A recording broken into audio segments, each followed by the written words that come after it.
1000 மிருகங்களோடு நின்றாலும் புலி தனித்து தெரியும். தனித்து நின்றாலும் 1000 மிருகங்களோடு நிற்கிற திமிரோடு அதான் புலி. அதான் புலி. உறவுகள் அனைவருக்கும் வணக்கம். இன்னைக்கு யாரை பத்தி பேச போறோம்? யாரை போட்டு புழக்க போறோம்? மகிழ்ச்சியா.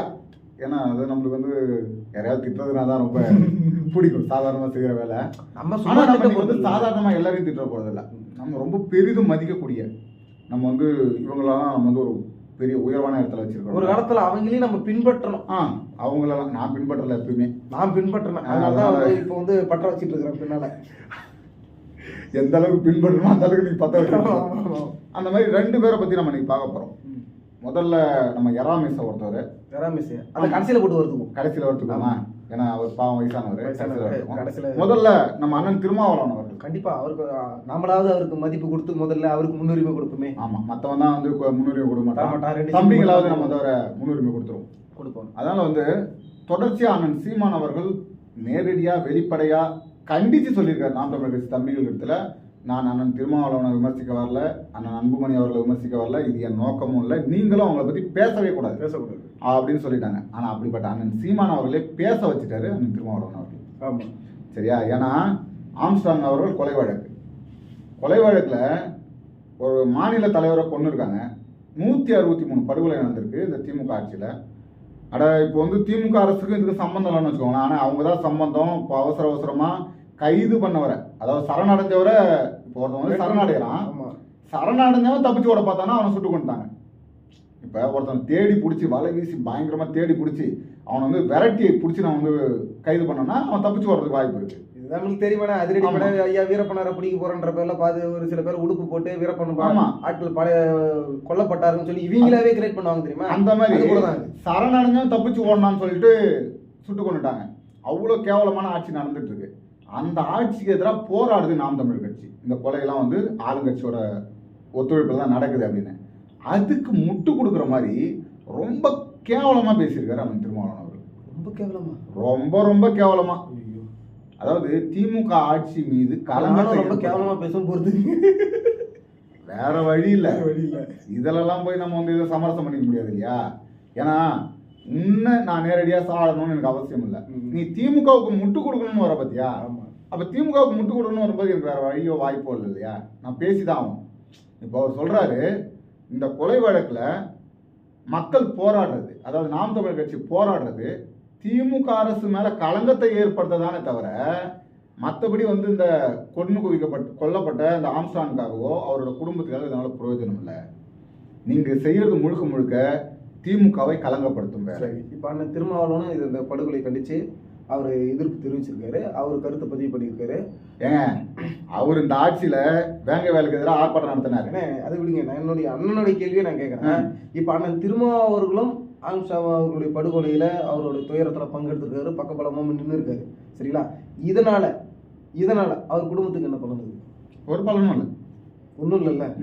இப்போ நாங்க போராடுறது மூலயமா குறைஞ்சபட்சம் இதே போல ஒரு படுகொலை நடக்காம இந்த அரசுக்கு ஒரு அழுத்தமாவது எங்களால் கொடுக்க முடியுது.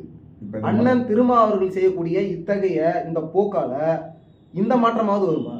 கண்டிப்பா வராது. இப்போ நாம என்ன சொல்றோம்னா பெரிதும் நேசிக்கிறோம். ஏன் என் இனத்துல ஒரு மிகப்பெரிய ஒரு ஆளுமையா ஒரு மிகப்பெரிய ஒரு அரசியல் கட்சி அங்கீகாரம் அடைந்த என்ன போலவே அங்கீகாரம் அடைந்த ஒரு அரசியல் கட்சியாக இப்ப நீங்க வளர்ந்து நிக்கிறீங்க.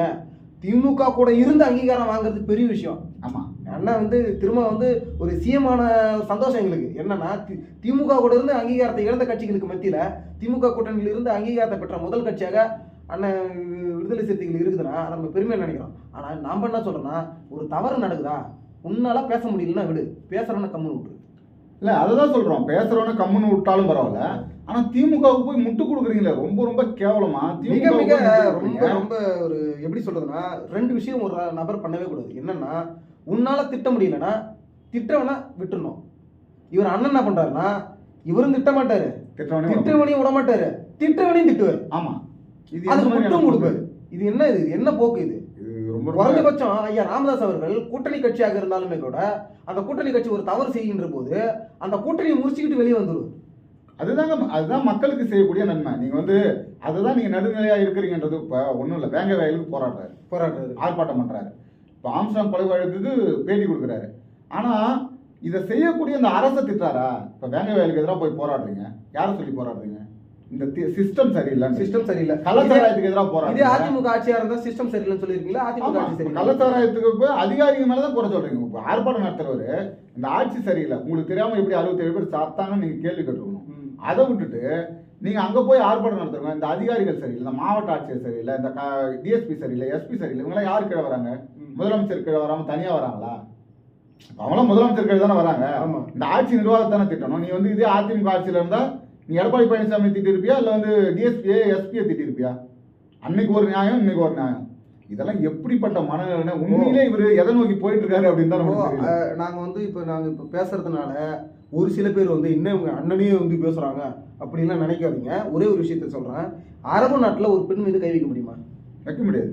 ஏன் வைக்க முடியாது? அங்க சட்டம் வந்து ரொம்ப கொடுமையா இருக்கு. நீ கையை வச்சனா வெட்டிடுவான். அங்க ஆட்சி அப்படி நடக்குது. ஆமா, அப்படிப்பட்ட ஆட்சியில நீ எந்த பொண்ணு மேலேயும் கை வைக்க முடியாது. ஆமா. ஆனா இங்க யார வேணாலும் எத்தனை பேர் வேணாலும் எந்த நேரத்துல வேணாலும் போட்டு தள்ளலாம், வெட்டி படுகொலை பண்ண முடியுன்ற ஒரு இருக்குது. ஒரு காவல்துறை அதிகாரிகள் வந்து லாக்அப் மரணம் அவங்களால பண்ண முடியும். ஒரு வந்து இயல்பா கட்சிக்காரங்க கள்ளச்சாரம் காய்ச்ச முடியும்னு ஒரு சிஸ்டம் இங்க இருக்குதுன்னா இதுக்கு காரணம் அரசா அதிகாரிங்க?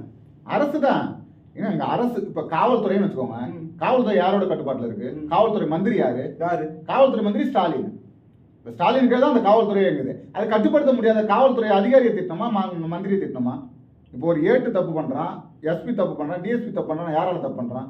நீ சரியா இல்ல, தலைமை சரியா இல்ல. இது சரியா இருக்கும். காமராஜர் ஆட்சி காலத்துல கலாச்சாரம் காய்ச்சப்பட்டதா? காய்ச்சப்படல. கலாச்சாரம் மரணம் நடந்ததா? இல்ல. லாக்அப் மரணம் நடந்ததா? கண்டிப்பா இல்ல. இதே போன்ற தொடர்ச்சியான படுகொலைகள் நடந்ததா? படுகொலைக்கான வாய்ப்பே அவர் உருவாக்க. நான் என்ன சொல்றேன்னா, அதிகாரிகள் தான் தவறானவர்கள் என்றால் அன்றைக்கும் அரசு அதிகாரிகள் தான் இருந்தாங்க. அன்றைக்கும் அரசு காவல்துறை தான், எல்லாமே அரசு அதிகாரிகள் தான். இன்றைக்கும் அரசு அதிகாரிகள் தான். அன்னைக்கு பண்ணாதவன் இன்னைக்கு பண்றானா? காரணம் என்னன்னா தலைமை சரியில்லை. கண்டிப்பா. இப்ப ஒரு மாவட்ட ஆட்சியர் இருக்காருன்னா அவர் தனிச்சு இயங்க முடியுமா? முடியாது. ஒரு மாவட்ட ஆட்சியரால ஒரு மாவட்டத்தோட நிர்வாகத்தை ஏன்பா இந்த எம்பியோ எம்எல்ஏவோ இதில் தலையிடாதீங்க, இது முழுக்க முழுக்க என்னுடைய கட்டுப்பாடு தான், நான் தான் பண்றேன்னு பண்ண முடியுமா? முடியாது. அப்படி பண்ணிட்டாருன்னா அவர் அந்த இடத்துல இருப்பாரா? உடனே நீங்க இடமாற்றம் பண்றீங்க. நம்ம என்ன சொல்றோம்னா, நீங்க வந்து பேச முடியாதா? கூட்டணி கட்சியில் இருக்கிறீங்க, கூட்டணி தர்மம் பாக்குறீங்க, தோழமை சுட்டுதல்னாது இதுக்கு முன்னாடி எதனா பேசுவீங்க. இப்ப அதுவும் இல்ல, ரொம்ப தீவிரமா முட்டு கொடுக்குறீங்க. நாம என்னன்றா திமுக காரனே சும்மா தான் இருக்கான். ஆமா, இல்ல அந்த கட்சி கூட கூட்டணி வச்சதுனாலதான் நம்மளுக்கு அங்கீகாரம் கிடைச்சது அப்படின்ற ஒரு விசுவாசத்துக்கு கூட நீங்க இருங்க, நாம எதுவும் சொல்லல. ஆனா உங்க இடத்துல இருந்து போராடக்கூடியவன, உங்க இடத்துல நீங்களும் ஒரு அரசு செய்ய வேண்டிய வேலையை நாங்க செஞ்சுட்டு இருக்கோம். ஆமா, நீங்க செய்ய வேண்டிய வேலையை நாங்க செஞ்சுட்டு இருக்கோம். உனக்கு இருக்கக்கூடிய ஆதங்கத்தை நான் வெளிப்படுத்திட்டு இருக்கேன். நீ 2 சீட்டு தர முடியல, நம்ம வெறும் 2 சீட்டு மட்டும் தான் நான் தந்திருக்கிறேன். நீ உள்ளுக்குள்ள வந்து உள்ள குமுறல வச்சுக்கிட்டு நீ அடைக்கணும் இருக்கிற. நீ அடைக்காம நான் உன் தம்பின்ற முறையில எங்க அண்ணனுக்கு எப்படி 2 சீட்டு கொடுக்கலாம்? மொத்தமா ஒரு மாநில ஒரு தழிவுல ஒரு ஆர்ப்பாட்டத்துல 10 பேர் தான் நிக்கிறான், அவனுக்கு 10 சீட்டு தர. ஒரு இந்தியாவை திரும்பி வைக்கிற ஒரு மாநாடு நடத்துறேன், எங்க அண்ணனுக்கு 2 சீட்டு தரேன்ட்டு நான் பேசுறேன். நாம பேசுறதுதான் அவர் சொல்றாரு. இது எங்க மேல இருக்கக்கூடிய அன்புனால பேசல, இது வந்து எங்களோட கூட்டணியில வெளியேறதுக்காக காண்டுல பேசுறேன். நீங்க நான் என்ன, நீ கூட்டணி வச்சு வெளியே வந்தா நல்லா இருப்பேன், நீ நல்லா இருப்ப. அதுதான் நான் ஒரு நல்லது அவர் விரும்ப மாட்டாரு. ஏன்னா அண்ணன் வந்து நாளைக்கு எனக்கு கிடைக்கக்கூடிய துணை முதல்வரோ முதலமைச்சரை விட இன்னைக்கு எனக்கு ஒரு எம்பி சீட் இருந்தா போதும்னு நினைச்சிட்டு இருக்காரு. இப்ப ஒண்ணுமே இல்ல பாருங்களேன், இங்க பல்பு வாங்கினாரு, இங்க வந்து பேட்டி கொடுத்து பல்பு வாங்கினாரு. இது ஏற்கனவே வாங்கிட்டாரு ஒரு இடத்துல, சரிங்களா? இங்க இது பண்றத பாராளுமன்றத்துல போய் இங்க நம்ம எம்பி அவர் அனுப்பி போறோம், இதுல பாராளுமன்றத்துல போய் பல்பு வாங்கி வந்தாரு. செய்தியை கேட்கும் போது எனக்கு ரொம்ப வருத்தமா இருக்கு. அண்ணன் திருமாவளவன் அவர்கள் பேசும்போது மதுவிலக்கை பத்தி சட்ட மேற்கோள் காட்டி, இந்திய அரசியலமைப்பு சட்டத்தை மேற்கோள் காட்டி நீங்க நாடு முழுவதும் மதுவிலக்கு கொண்டு வரணும்னு அவர் சொல்லும்போது, அம்மையார் வந்து நிர்மலா சீதாராமன் வந்து முதல்ல நீங்க தமிழ்நாட்டுல முதல்ல கொண்டு வாங்க, முதல்ல உன் வீட்டை பெருகிட்டு வா, அதுக்கப்புறம் ஊர்ல இருக்கிற தெருவை பெருக்கலாம். 65 பேர் செத்து போயிட்டாங்க, உங்க திமுக ஆட்சியில சொல்லுங்க. கலாச்சாரம் எனக்கு என்னன்னா, என் அண்ணன் அசிங்கப்படுறது ஓகே, அது பேசுறதுனால அசிங்கப்படுறாரு, ஒன்றும் இது இல்ல. போய் பிஜேபி கிட்ட அசிங்கப்பட்டுக்கிறாரு. எங்க யார ஒழிப்போம், யார வீழ்த்துவோம் சொன்னாரு, அவங்ககிட்டே போய் பல்பு. சனாதனத்தை நான் வந்து சாவடிப்பேன், அது கருவறுப்பு எல்லாமே. சனாதனத்தை தான் ஒழிப்பாரு, சாராயத்தை ஒழிப்புன்னு அவர் ஒரு போதும் சொல்லல. ஆமால, அவங்க அதை யோசிக்காம போய் திமுக கிட்ட சொல்லுங்க அப்படின்னு சொல்றாங்க. திமுக கிட்ட ஒரு சொன்னா திமுக கேட்கும், கேட்காத. அது அண்ணனுக்கும் தெரியுமே. ஒருவேளை இப்ப அண்ணன் திருமாவளவன் அவர் போயிட்டு வந்து ஸ்டாலின் ஐயா கிட்ட போயிட்டு, ஐயா என்ன வந்து நிர்மலா சீதாராமன் வந்து மாணவர்களோட கேட்டாங்க, நீங்க வந்து ஒரு மதுவிலக்கை கொஞ்சம் அறிவிச்சு விடுங்கன்னு வச்சுங்க. திரும்ப வேணா ஒரு 4 வந்து ஒரு 2 கடை உங்க கட்சிக்காரங்களுக்கு வேணாலும் எழுதி கொடுக்குறேன், 2 கடை சொல்லுங்க, நம்ம பசங்களுக்கு கொஞ்சம் ஃப்ரீடம் கொடுப்போம். அதை விட்டு போட்டு நீங்க வந்து மது விலக்கு இது விலக்குலாம் வராதீங்க. சரி விடுங்க, அண்ணனை ரொம்ப எனக்கு ரொம்ப கஷ்டமா அவர் இருக்கு. போய் போய் நிர்மலா சீதாராமன் ஸ்டாலினே சொல்லுவார், உங்களுக்கு எம்பி அவருக்கு செலவு பண்ண காசு அந்த கள்ளத்தரத்தை நீங்க அதனால அதை பத்தி பேசாதீங்க அப்படின்னு. ஏன்னா அண்ணனே வெளிப்படையா சொல்லியிருக்காருல்ல, 500 கோடி செலவு பண்ணட்டும் பண்ண தப்பு இல்லையே அது அவங்க பேரன்புல பண்றாங்க. அது வந்து பேரன்பு. நாங்க பண்றதெல்லாம் கூட்டணி வச்சு அவருக்கு வந்து நம்ம சொல்றதுக்கு எதுவும் இல்ல. இப்ப அடுத்தது நம்ம ஐயா வந்து வயசுல மதிக்கக்கூடியவர், அண்ணன் சீமான் அவர்களே பெரிதும் மதிக்கக்கூடிய ஒரு நபராக இருந்தார். இன்னைக்கு என்ன பண்றதுன்னு தெரியல. ரத்தம் கொதிக்குதுங்க. அது வந்து ஐயாவுக்கு பிளட் பிரஷர், வயசு வந்து 60 தாண்டிடுச்சு இல்லைங்களா? ஆமா. அதனால வந்து கொஞ்சம் பிபில அவர் அது மாதிரி தான் பேசுவாரு. நம்ம இந்த கடத்தை போடலாம் தான் நினைக்கிறோம், ஆனா முடியல. அவரு என்னன்னா கருணாநிதி அவர்களை பத்தி வந்து தரகுறவா பேசிட்டு இருக்கனால ரத்தம் கொதிக்குதான். சரி, நீங்க போராட்டம் ஆர்ப்பாட்டம் எப்படி பண்ணுவீங்க?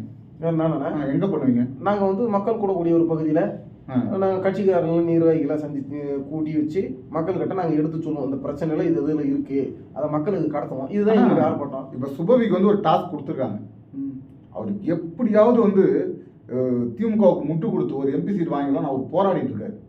கருணாநிதியை பேசினா என் தந்தையை பேசுன மாதிரி, திமுகவில் இருக்கிற ஒவ்வொருத்தனுடைய தந்தையும் பேசுன மாதிரி. அதனால வந்து இதை விடக்கூடாது, தினசரி ஒரு ஆர்ப்பாட்டம் சீமானுக்கு எதிராக நடத்தியே தீரணும் அப்படின்னு சொல்லிட்டு உள்ளரங்கத்தில் வச்சு நடத்துறாங்க. உள்ளரங்கத்திலயா? ஏன்னா வெளியில வச்சு நடத்தினா எவனும் கேட்க மாட்டான், மக்களே காரித்து போவாங்க.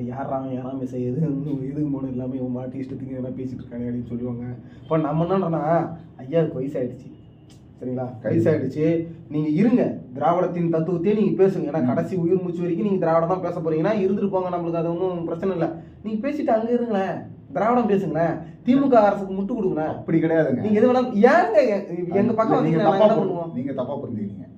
இப்போ நீங்க ஒரு நாய் வளர்க்குறீங்கன்னு வச்சுக்கோங்களேன், உங்க வீட்டில் வச்சு வளர்க்குறீங்க, அதுக்கு நல்லா கறி மீன் சோறுலாம் போடுறீங்க. அது சாப்பிட்டு கம்முன்னு இருந்ததுன்னா வீட்டில் எவனா வரான் போறான், அது மாதிரி கம்முன்னு படுத்துருந்துச்சுன்னா நீங்க அது திரும்ப சோறு போடுவீங்களா? சோறு போட மாட்டோம். யாராவது வராங்களோ இல்லையோ அது லொல்லொன்னு குலைக்கணும். ஏய் பரவாயில்லடா, இது ஆக்டிவா இருக்கு, யாராவது நம்ம வீட்டு பக்கம் வந்தாலே குலைக்குது, அப்ப இன்னொரு 2 பீஸ் லெக் பீஸை போட அப்படின்ற மாதிரி. அப்ப அந்த சோறுக்காக தான் அந்த நாய் குலைக்குது. கண்டிப்பா. அதான் இது இன்னொரு கேள்வி எனக்கு என்ன, இப்ப நாய் கதைக்கும் ஐயாக்கும் நம்ம அதை எதுவும் சொல்லல. வயசுல பெரியவரு அவரை போய் நம்ம போய் நாய்லாம் சொல்ல முடியல. நாய் கதை வேற, ஏன்னா அது நன்றி உள்ளது, இது அதோட கேவலம். விஜய் சொல்லுவார்ல குட்டி ஸ்டோரி, அது மாதிரி தான் இது. ஆமா, அதனால இவருக்கு அதுக்கு சம்பந்தம் இல்லை. ஏன்னா நாய் கோச்சுக்கும் இவரு அது வந்து உண்மையிலே அது வந்து எப்படி சொல்றது, பரவாயில்ல விடுங்க, அதெல்லாம் நம்ம ஐயா எதுவும் சொல்றதுக்கு இல்லை. ஐயாவுக்கு நாங்க என்ன சொல்றோம், வயசாயிடுச்சு, போற காலத்தை வந்து ஓட்டுங்க. ரத்தம் கொதிக்குதுன்னா தயவு செஞ்சு பிபி மாத்திரையை வாங்கி போடுங்க. பிபி மாத்திரை வாங்கி போட்டு கொஞ்சம் படுத்துட்டு தூங்குங்க. ஒண்ணுல 200 ரூபா கொடுக்குறாங்கல்ல, ஆமா, அதுல வந்து 50 ரூபா தான் ஆகும். இதுல இன்னொரு விஷயம், அவருக்கு திட்டுவாங்கன்னு முதல்ல தெரிஞ்சிருக்கு. மேடையை போட்டுட்டு மேடையில் என்ன பேசணும், சீமான் இப்படி பண்றது சரியில்லை போ, நாளைக்கு எப்படி என்னதான் ஓட்டுவாங்க, என்னதான் கலாய்ப்பாங்க, இருக்கிற நாளைக்கு நாம் தமிழ் என்னதான் ட்ரோல் பண்ணுவாங்க, எனக்கு முன்னாடியே தெரியுமே, மூடிட்டு வீட்டுல படுக்க வேண்டியதானே, எதுக்கு ஏறி வாயை கொடுத்து எதையோ புண்ணாக்கி. இப்போ நான் என்னன்றேன், ஐயா சுபவி அவர்கள் ரத்தம் கொதிக்குது அப்படின்றாரு. இப்போ நான் என்னன்றேன், தமிழர்கள் திருடர்கள் என்று பிஜேபி சொல்லும் போது ஐயாக்கு ரத்தம் கொதிச்சுதா? இல்லையே. அவருடைய முதலமைச்சர் ஐயா ஸ்டாலின் அவர்களுக்கு செருப்பு மாலை போட்டு, அவரோட புகைப்படத்துக்கு மாலை போட்டு, பாடையில சங்கு ஊதி இழிவுபடுத்தினப்ப கர்நாடகத்துல பண்ணும்போது அப்போ ரத்தம் கொதிச்சுதா? இல்லைங்க, அது வந்து கூட்டணி கட்சி பண்ணுது, அப்போ போய் ரத்தம் எப்படி கொதிக்க முடியும்? வேற யாராவது பண்ணா ரத்தம் கொதிக்கலாம். அப்படி ரத்தம் கொதிச்சிருந்தா ஸ்டாலினே செருப்படி வச்சிருப்பாரு. ஏம்பா நீ வேற இருக்கிற கூட்டணியை உடச்சு விட்டு போயிடாது, இப்பதான் அவனுக்கு இதோ கொஞ்சம் சேர்ந்து வரானுங்க. இதெல்லாம் பண்ணும்போது தமிழர்கள் பொதுவானது, அப்பெல்லாம் உங்களுக்கு ரத்தம் கொதிக்க மாட்டேங்குது. அது பொதுவானது. இப்ப கள்ளச்சாராயம் குடிச்சு 67 பேர் செத்து போனான்ல, ஆமா, மக்கள் தானே, மக்கள், தமிழ்நாட்டு மக்கள் செத்து போனான்ல, அன்னைக்கு ஒரு ரத்தம் கொதிச்சிருக்கணுமா? ஏன் கொதிக்கல? நீ தான் ஒரு பொட்டலம் வாங்கி போட்டு இருப்ப. அதுக்கு கொதிச்சா யாராவது 200 ரூபா கொடுப்பாங்களா? அதுக்கு கொதிச்சா யாராவது 200 ரூபா கொடுப்பாங்களா? 10 பைசாவுக்கு பிரயோஜனமா? ஒன்றும் பிரயோஜனம் கிடையாது. இதுக்கு கொதிச்சா ஏதாவது அவர் சொல்றாரு, நானும் இருக்கேன், இன்னும் புள்ளைய நம்பிட்டு இருக்கேன், கருணாநிதி தான் எங்களுக்கு எதுவும் பண்ணல, ஸ்டாலினாவது ஏதாவது பண்ணுவாரு, இல்ல உதயனாவது ஏதாவது பண்ணுவாரு, சாவறதுக்குள்ள ஏதாவது ஒன்று கொடுங்க நான் அனுபவிச்சுட்டு போயிடுறேன் அப்படிங்கிறதுக்காக அவரு தன்னுடைய இருப்பை காமிக்கிறதுக்காக. ஐயா நான் சொல்றேன், குறைஞ்சபட்சம் வந்து பிஜேபி மாதிரியாவது வந்து திமுக செயல்படணும். ஏன்னா பிஜேபி வந்து யாரெல்லாம் கொஞ்சம் கிக் அவுட் பண்றாங்களோ, பேக் ஃபயர்ல தட்டி விடுறாங்களோ, அவங்கள ஏதோ ஒரு ஆளுநராவோ இது ஒரு அமைச்சரோ இதை கொடுத்து விடுற மாதிரி நீங்களும் ஐயா சுபவி மாதிரியான. ஆமா, நாங்க வந்து கோரிக்கை வைக்கிறோம், ஐயா ஸ்டாலின் அவர்களுக்கு ஒரு கோரிக்கையா வைக்கிறோம். ரொம்ப கஷ்டப்படுறாரு ஐயா, எவ்வளோ தூரம் உங்களுக்காக குரல் கொடுக்குறாரு. அவர் வந்து எப்படின்னா என்ன சொல்றது, அவரோட உடல் பொருள் ஆவி மொத்தத்தையும் திமுகவுக்காக அடமானம் வைக்கிறாரு. உங்களுக்கு செருப்பா இருக்காரு, தயவு செஞ்சு அவருக்கு சிறப்பா ஏதாவது ஒன்று பார்த்து பண்ணி விடுங்க. அவர் உடம்புல இருந்து வந்து வர மூச்சு காத்து கூட திமுக தான் சொல்லுது, கருணாநிதி தான் சொல்லுதான். அதனால தயவு செஞ்சு ஐயாவுக்கு ஒரு எம்எல்ஏ சீட்டோ, கருணாநிதியை கழுவி ஊத்துனவர் நீங்க கருணாநிதியோட. எனக்கு தெரிஞ்சு நீங்க என்ன பண்றீங்கன்னா, ஒருவேளை ஐயா 29 வரைக்கும் இருந்தா ஒரு நியமன எம்பி கொடுத்துருங்க. கண்டிப்பா. ஏன்னா ஐயா பேசுற பேச்சுக்கு நீங்க வந்து எம்பிக்கு நிக்க வச்சீங்கன்னா எவனும் ஓட்டு போட மாட்டான். நியமன எம்பியா கொடுத்துருங்க. ஆமா, பெருசா இருந்தாலும் ஏதாவது சின்னதா ஒரு வார்டு நம்பரு, கவுன்சிலரு அந்த மாதிரி ஐயாவுக்கு வந்து நியமன எம்பி தான் நான் கேட்கறேன். சரி, ஏன்னு சொல்றேன்னா 29 வரைக்கும் இருக்க மாட்டாரா? ஒண்ணு அவரு இருக்க மாட்டாரு, இல்லை திமுக இருக்குது. சரி, நல்ல விஷயம். கண்டிப்பா ஒரு 29ல ஐயாவுக்கு நியமன எம்பி சீட்டு தரீங்க. ஆமா, நாங்க கோரிக்கை வைக்கிறோம், தயவு செஞ்சு பார்த்து செய்யுங்க. ஐயா இதே மாதிரி பேசிட்டு இருந்தாருன்னா தம்பிங்களும் சிறப்பா பார்த்து செய்வாங்க. அடுத்தது ஒரு காணொலியில் சந்திப்போம். அதுவரை உங்களிடம் வந்து விடைபெறுவது உங்கள் அன்பழகன், கரும்புலி கரிகால். நன்றி.